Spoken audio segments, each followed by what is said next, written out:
Hello, and welcome to the Empowerography Podcast. This is a platform created for women's voices to be heard and a place to share their stories, journeys, and successes with the world for the purpose of helping other women who might be on similar journeys. We are empowering women one episode at a time. I'm your host, Brad Walsh, so kick back, grab one of your favorite beverages, and enjoy the stories.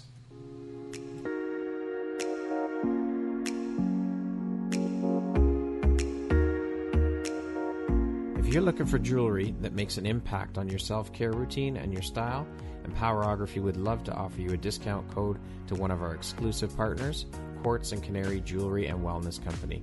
Please use code EMPOWER15 to receive 15% off upon checkout at www.quartzandcanary.com.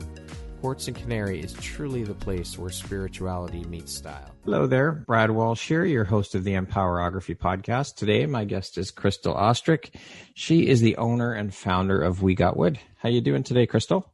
I'm good, thanks. How are you? I'm doing very well. Thank you so much for taking the time and being here today to share a bit about your story and your journey with us here on the Empowerography Podcast. And thank you very much for being part of the Empowerography community. I appreciate you.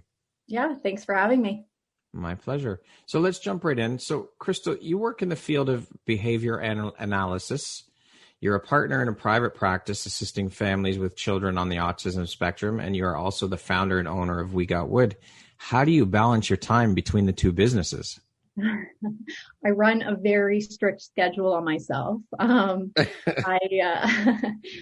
rely heavily on my calendar on my phone.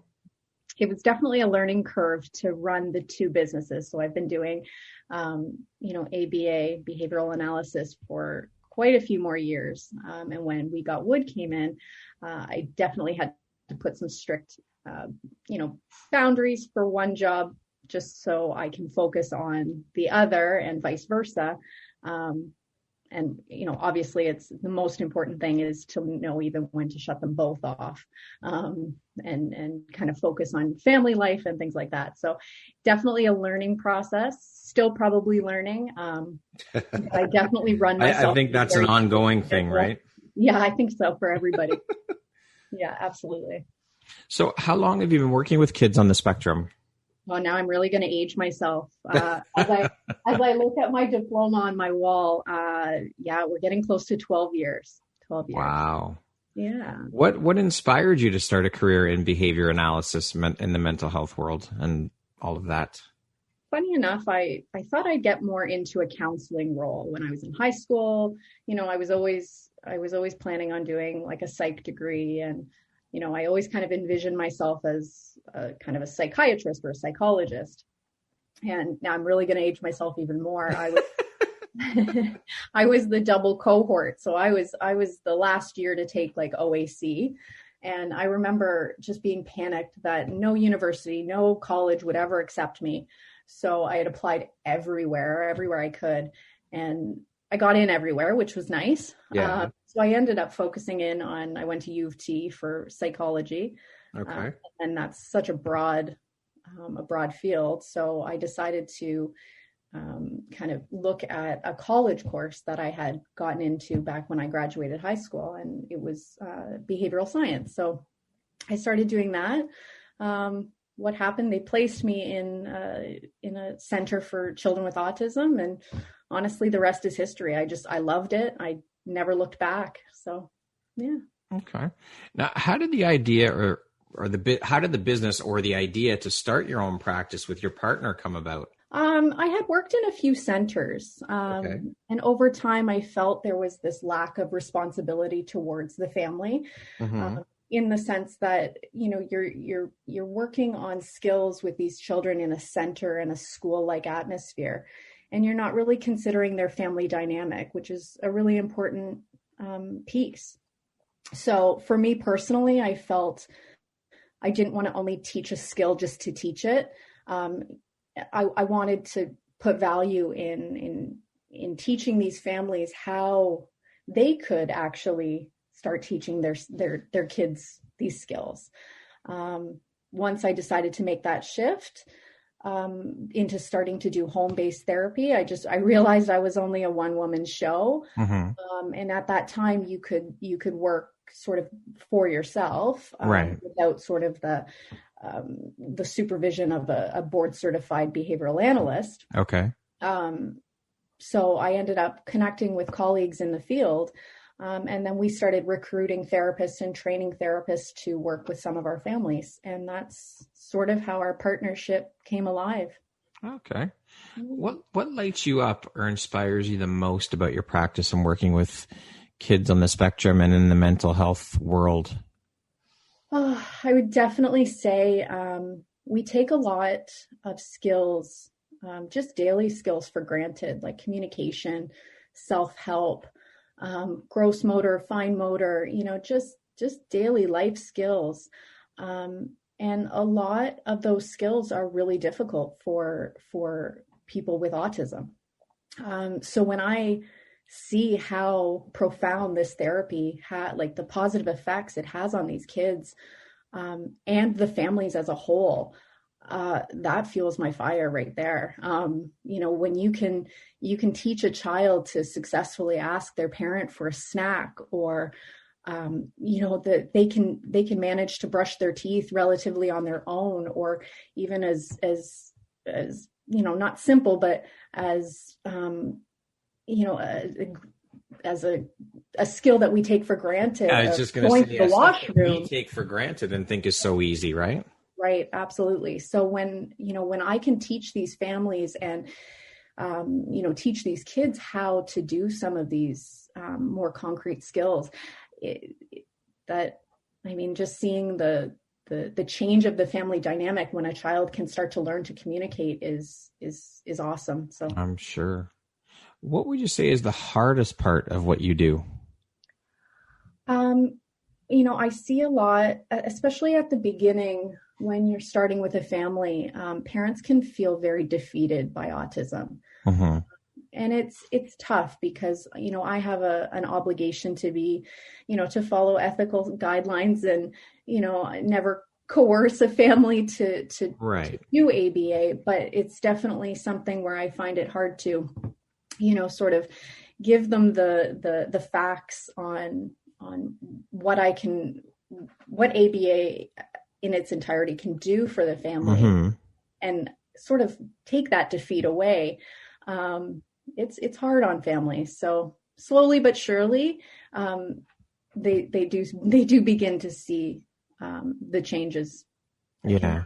So I gotta ask, what are your thoughts on, I personally, I don't work in that world. I don't know a lot about that world of working in mental health and mental health advocacy and whatnot, but I have to say that I have noticed just from my very limited knowledge that mental health seems, obviously it's a huge problem in existence right now.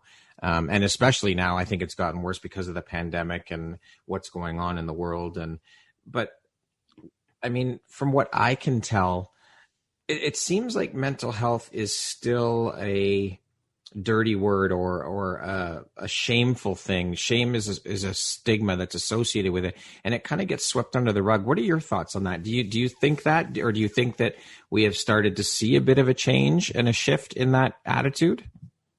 I would say there's somewhat of a shift. I have to agree with you. I think there's still a huge stigma. Particularly with autism, there can be a lot of cultural stigmas as well. Mm-hmm. It's slowly, I feel, families are taking this role of, I have to face the facts, and I'm just going to go and seek out help. Whereas before, we'd see a lot of families sort of, ignoring, the telltale signs and just kind of going with the flow until, later on in life when therapy is a little harder on making progress. But I do definitely feel that families are coming to terms faster with the idea of autism. And there's a vast community of therapists and families that deal with autism on a daily basis. So I feel that there's outlets for people to go to, mm-hmm. where it doesn't have to feel so defeating and so stigmatized. You know what I mean? Yeah. What do you think the steps are that we need to continue to take or start taking to start or keep the ball rolling and keep moving forward with eradicating that stigma that's associated with mental health? I think just honestly continuous conversations about it. Talking about the benefits of getting the therapies out there, and not just behavioral therapy. There's speech pathologists out there. Mm-hmm. Just recognizing and obviously like the funding, for families that, this is very expensive for families to do. Right. So, to give the opportunity for these families to reach out and get the support they need, mm-hmm. Without feeling that they financially can't, and then also feeling that they emotionally can't, or that it's shunned. They can't talk about it or anything. Right. So, yeah, I think there's just, constant communication and just having an outlet for families to go to. Still lots of work to do though in the area. Absolutely. Yes. Okay. Let's we'll shift gears here a bit. Your husband, he's dubbed you the Renaissance woman. How did you get dubbed with that nickname, and why? So I was sitting at my computer the other day and I'm like, hey, because we work very close proximity these days. His office is the dining room. I said, why do you call me that? He's like, you're a one-hit wonder. You're not just a one-hit wonder. And I'm like, that's a good one. I like that. All right. I think it's just a matter of, my skills are vast. And, and that I sort of, I kind of tag myself as a Jill of all trades. Okay. And I think it's just a matter of that my two careers are very different, right? So yes, incredibly. Yeah, I don't think they could be any further apart on the spectrum, right? Exactly. So yeah, I think he's just coined me that for the reason I'm just kind of, I'm strong-willed, and when I want something, I go get it. And I love it. I think it's awesome. Could be worse, right? He has yes, it could be. Renaissance woman is not a bad thing. Yeah, absolutely. Crystal, as mentioned earlier, you're the founder and owner of We Got Wood. When did you start that business? It started in 2017. So We Got Wood just turned 4 in February. Well, happy birthday. Thanks. That's awesome. Congratulations. Thank you. What was the inspiration behind starting the business? Matt and I had done a lot of traveling when we first started dating, and back when traveling was a thing. Yeah. And I've always loved DIY and, things like that. So I had wanted, a rustic kind of world map just to sort of show with antique nails, where we'd been, because we went all over Europe and things like that. So, I'd look to purchase something and obviously couldn't find anything. Right. Or I'd find something and it was too expensive because I'm a little bit cheap too. So if I'm like, let's not use the word cheap. Let's say thrifty. Thrifty. I'm very thrifty. Cheap doesn't sound right. No, I know. So I ended up, I was like, well, hell, I can do this myself. So I ended up, doing one, and Matt's like, throw it up on Kijiji. You can't be the first person to ever want to look for one of these. Right. Ended up selling a couple just off Kijiji. People had contacted me. I'm like, okay. And so then we were at a wedding up north in Muskoka, and we went into like the Muskoka store. And speaking of being thrifty, I found a Canadian flag that was, made on rustic barn board, beautiful. And my family owns property up north, and I have a plethora of barn board to use. And I ended up, I was like, well, I'm not spending the $500 it was. So I was like, I'm going to make that too. And then a couple people on my Facebook decided, friends of mine were like, well, I want one and I want one. And then that's throw it up on Kijiji. Sold a couple of those. And then it just started getting to the point where people were like, could you do something like this? And could you do something like that? And I never said no. So if I didn't know, if I didn't know how to do it, I was going to learn, or I was going to, figure it out, figure something out. And yeah, the rest is history. Now, as they say. Yeah. Have you always loved working with wood and been handy? I'd say I come from a fairly handy family. My mom and dad are big, do-it-yourselfers. Mm-hmm. They innovate a lot. I come by it honestly that way. Okay. I wouldn't say I worked a lot with wood before we got wood, but I definitely love learning about new things. So it was definitely not something where I was scared to start. It was just something else to do. So I was like, well, let's do it. Yeah. Do it. So how'd you come up with the name? Oh my gosh. Matt and I did a lot together for We Got Wood at the start. And he definitely is definitely more handsome than handy.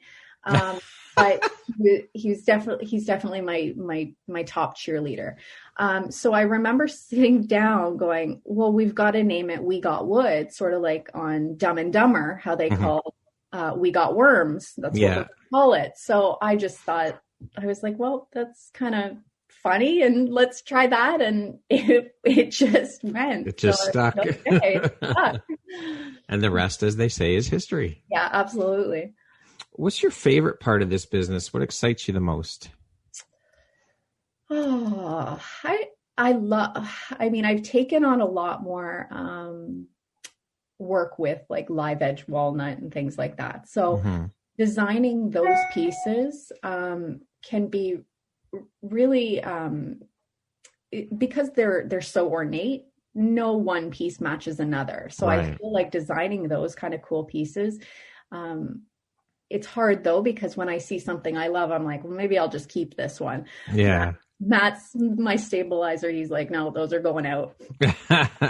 And definitely, I definitely hear, wow, pictures don't do that justice to, when I deliver something to a customer or they come and pick it up.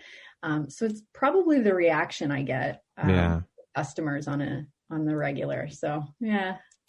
I read that you've met quite a few other women that are in the same business as you and that have inspired you. How do you feel about other women being in the same business? And is it more of a community over competition mentality among the women that you've met in the business and for you?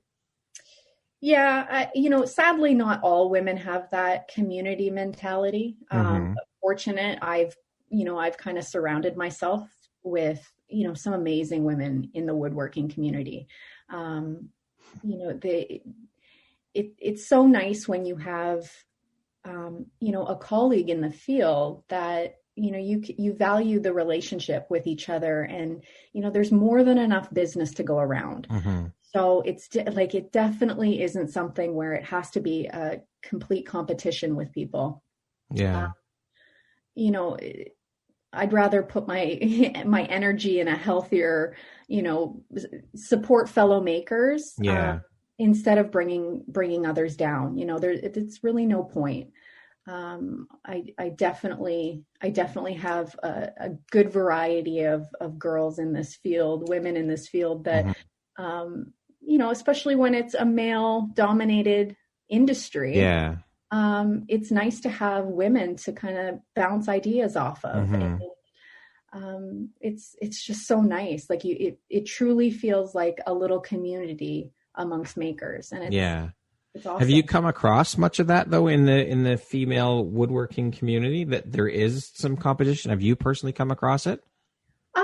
Definitely there's some women that are very closed door to being supportive to a fellow maker, and they definitely want to kind of keep their cards close and not I look at it as anybody can sort of do this. If you really wanted to, you can learn to do these things, right? So many people, I often have these classes that I have like a virtual wine and sign. Okay. And a couple people were just kind of like, aren't you scared that people are going to steal your business? And I'm like, well, you can, like, you can do that. And, but why am I going to worry? I'd rather teach you a couple things and, kind of inspire you. If you did want to do it, that's okay. Yeah. Because like I said, there's more than enough business to go around, for everybody. Yeah, I've never understood that mentality of keeping your cards close to your vest and not sharing knowledge. If you're in the same industry, why wouldn't you? I mean, I remember I worked at a company, an audiovisual company, and there was a bunch of us technicians worked there, and there was a gentleman that did all the programming. We worked with video walls, so we set up video walls for corporate shows, concerts, things like that. And we only had one guy that did the programming for the video walls at the company, and he kept everything so close to, he would not share knowledge. He just would not. And it was for fear of losing his job, because he thought that if one of us learned it, then what would we need him for? And it's like, no, why would you think that? Share the knowledge. That way, if you want to take time off, or if you're sick, we got to have someone that can step in. But I've never been able to wrap my head around that type of behavior. It just boggles my mind. Yeah, I agree. So is the female woodworking community that big? Like, I had no idea it was even a big community. Yeah, I would say, I mean, we all kind of vary in what we focus on. Okay. So a lot of like my, signs. So like making the, frame signs and things like that. There's a lot of fellow girls that do that in this community. Okay. But I think we all have a different flavor. So right. Even though we're doing the exact same type of signs, maybe mine are a little bit wittier or a little bit more risky versus somebody else's who, are more like home decor. It's the flavor that changes. And that's what I think kind of sets you apart. And that's just your job to kind of make sure that you're doing something a little bit different. Right. And not sort of falling in that, that cookie cutter way. Right? Yeah. But I would think that everyone has their own personal touch, because no one else is Crystal. No one else makes wood signs like Barbie. No one else you're all individuals. So that's another thing I just can't wrap my head around, is each person's going to bring their own personal touch to what they do. Exactly. So the competition thing it blows my mind. I know. Same. What are your thoughts on the landscape of entrepreneurship and women-run businesses? I mean, are you seeing a shift in terms of more women making the jump into entrepreneurship? And if so, why do you think that is? Absolutely, I do. Yeah.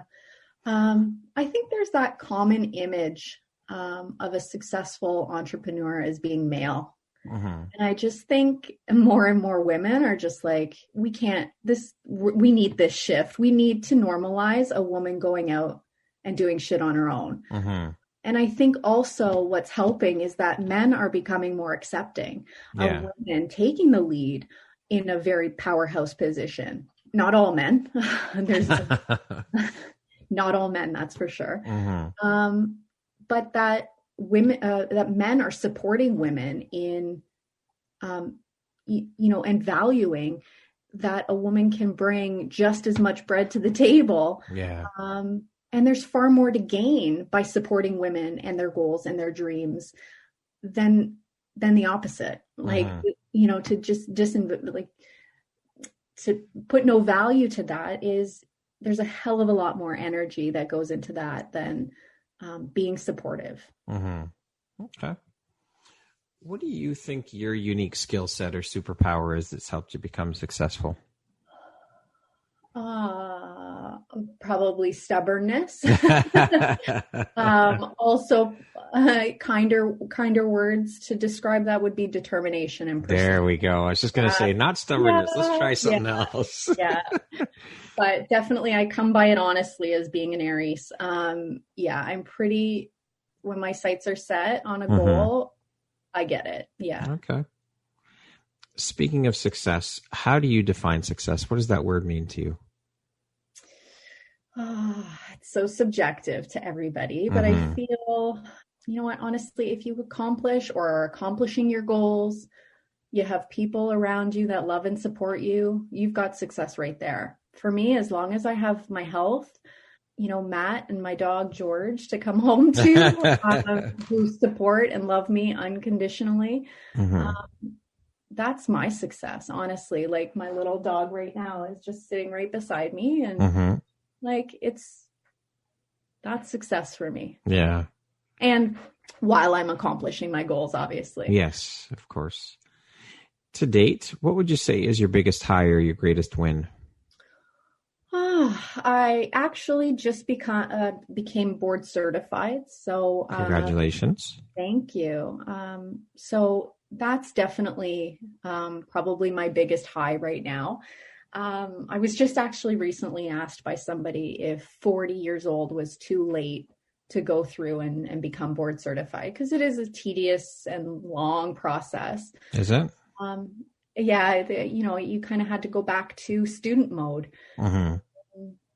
And, being even 36, there was times in my mind going, oh gosh, like, am I too late? Yeah. I'm like, hell no, I'm not. Like, I can do this. Mm-hmm. Put my mind to it. I probably did about 6 to 8 months of, complete like study mode, getting, once again, getting myself a schedule of when I was studying, when I was doing job A, when I was doing job B. Yeah. And it's never too late to learn and never too late to grow. So definitely that was my biggest high, the last little while, for sure. Congratulations on that. Yeah. Now, is that your mindset with everything then? Do you think that it's never too late to do anything? It's never too late to do anything. Mm-hmm. Yeah. I mean, I don't like when people think that, oh, well, I'm 40. I guess I'm over the hill for getting married, or I'm over the hill for having a child, or I'm over the hill for, I don't have a home. I haven't purchased my own home and I'm 40 years old. That's okay. Like, just do you at your own pace. And I think that's how I've always kind of thought about it. Okay. What would you say is one of the best pieces of advice you've ever received? Probably it's your life and your responsibility. Be accountable for the choices you make. Mistakes happen. Mm-hmm. And you learn from them. Yeah. What was a turning point in your life and how did that affect you? I think that kind of goes, back when we were talking about, if are you ever too old? Mm-hmm.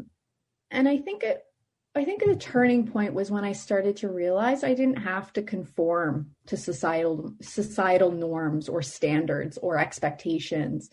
And I could just do what I wanted to do to make me happy, and at my own pace. Mm-hmm.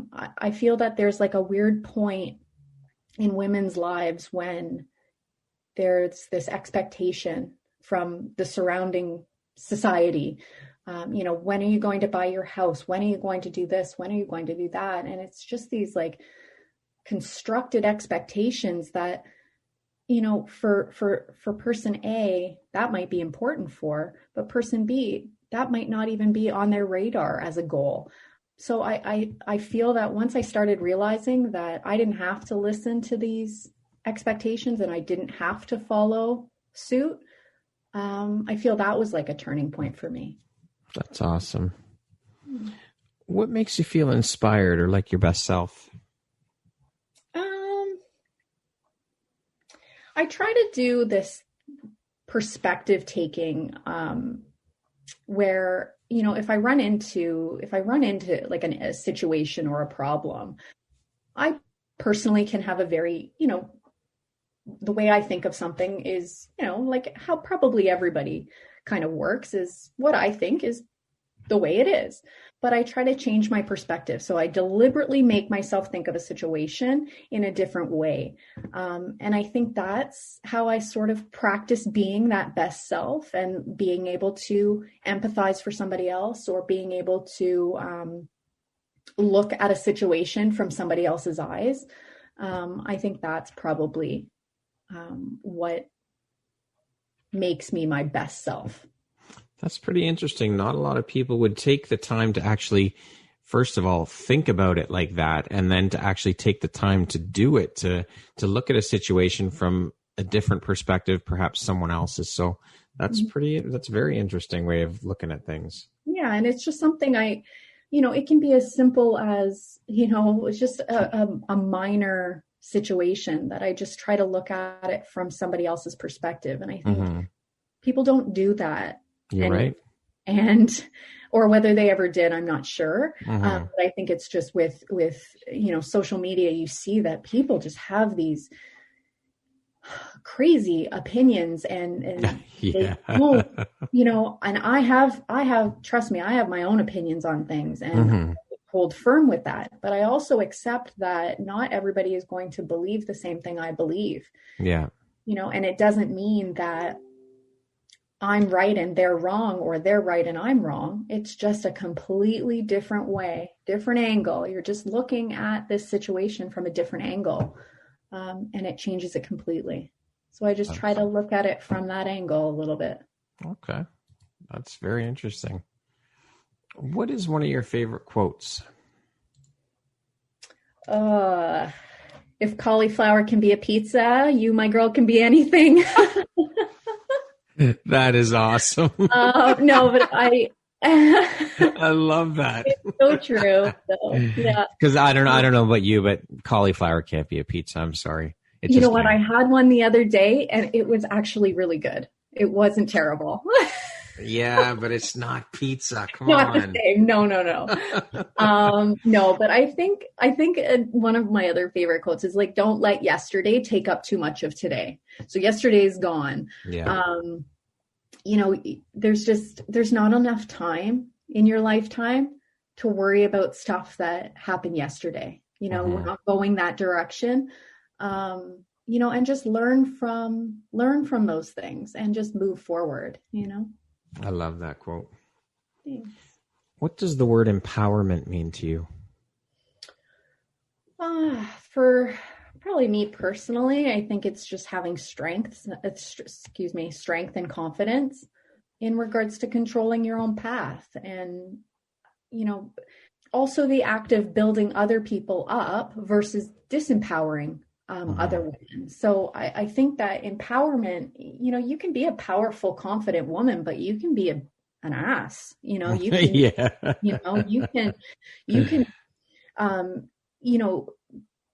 consciously go around disempowering other women. And to me, that's not empowered at all. So I think it's just having that confidence and also, throwing that confidence around like confetti. Yeah, I love that. That's great. That's a great analogy. I love it. I'm going to have to use that one day. There you go. Crystal, what's one of the most important things you've learned in your life? And what was your life like before learning it? And what was your life like after learning it? I think life is just so short. And it can change in an instant. I think younger me, probably like most people, but of course you sort of self-evaluate and you think you were just such a shitty younger person. But I think you just took time for granted and often selfishly, so it was like, you didn't pick up the phone when your mom called, or, you didn't make the time to go and visit family, or, and you just think back, like, why was I like that? Or why was it all about me? And now, gosh, I probably spend too much time thinking about how like there's such a limited time we have with the people that we love and value. So yeah, I just, that was like when you start to think of how quickly time passes, you start to realize like, I'm not going to have, all these people, all this support system all around me all the time. So yeah. I'm going to enjoy it now while I can. What do they say? Time is the most precious commodity. It is, truly. Okay, we're going to do a little rapid fire section here. So a bunch of questions, 1, 2, 3 word answer type thing. Okay. Sure. How would you describe yourself in one word? Driven. Money or fame? Money. Early bird or night owl? Neither. I'm a bit lazy, so. I wouldn't use the word lazy. You're running 2 businesses. I don't think a lazy person runs 2 businesses. Okay, so I'm going to go with earlier because I accomplish more earlier in the day. Okay. Yeah. If you're writing your autobiography, what would the title be? She came, she sawed, and she conquered.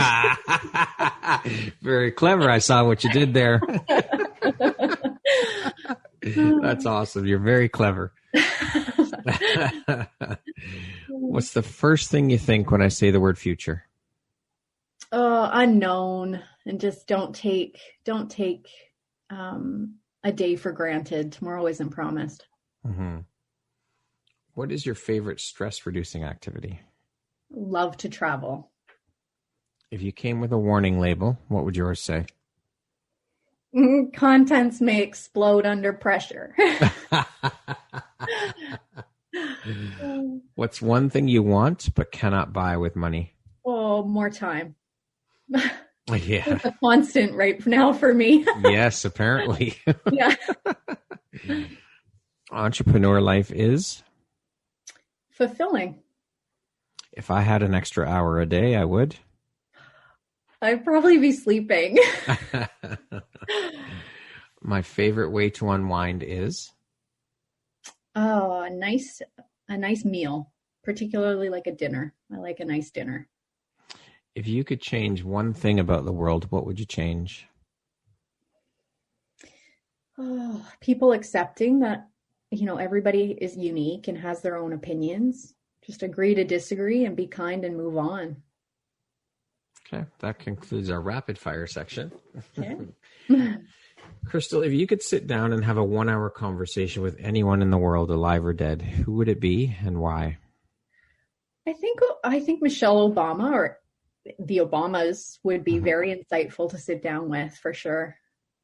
That was a tricky question for me. You had to think about that one, didn't you? Yeah, I did have to think about that one a little bit. But yeah, I think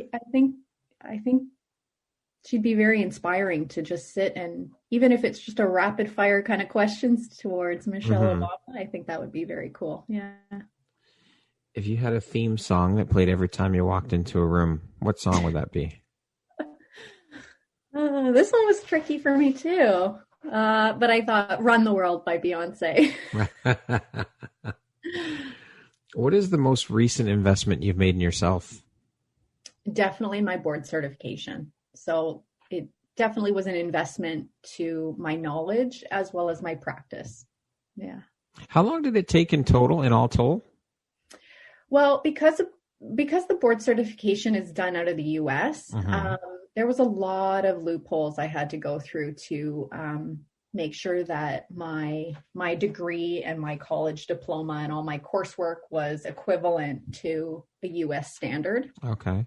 So it probably took me a year just doing the paperwork and just having old professors sign off on things and sending transcripts and sending blah, blah, blah, blah, blah. Wow. And once I was approved to actually take the test, which is a very difficult test. It's a very different way of looking at things. So when you think, I do this every day, I can write a test on this. No, it's a very different way of testing your knowledge. So I probably spent 8 months of part-time studying, and then the final probably 3 months I did a pretty extensive workshop and full-time studying. Wow, so 2 years pretty much.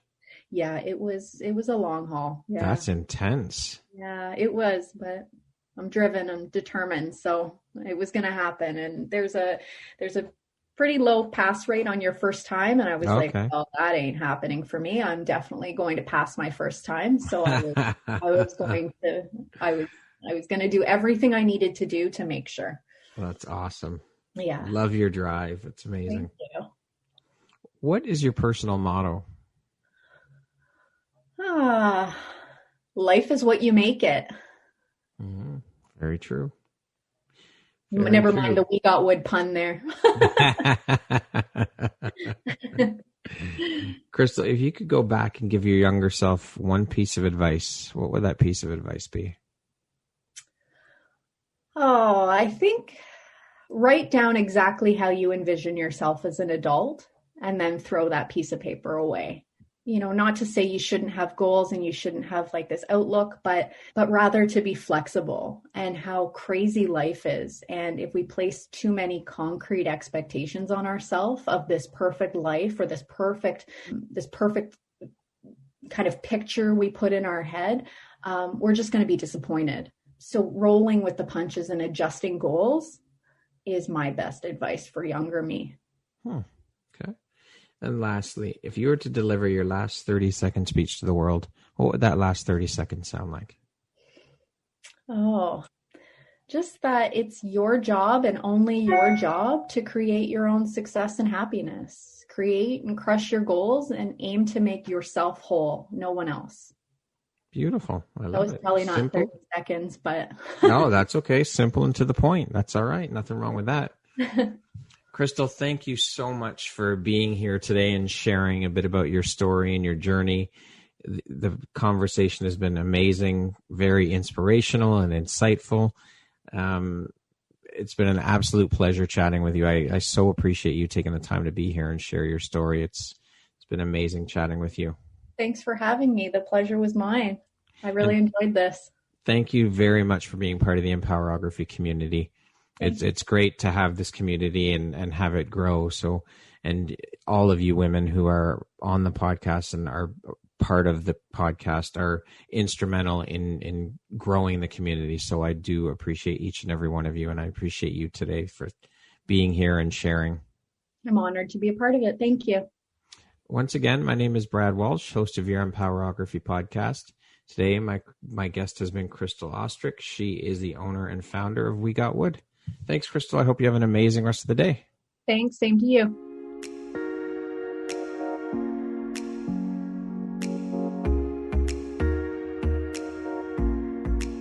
Thank you very much for listening to this podcast. If you haven't yet, please be sure to subscribe, rate, review, and share with all your friends. You can find me at visuphoria.ca and follow me on Instagram at Empowerography Podcast and on Facebook at Empowerography. Please join me next time for another inspirational story from yet another amazing woman.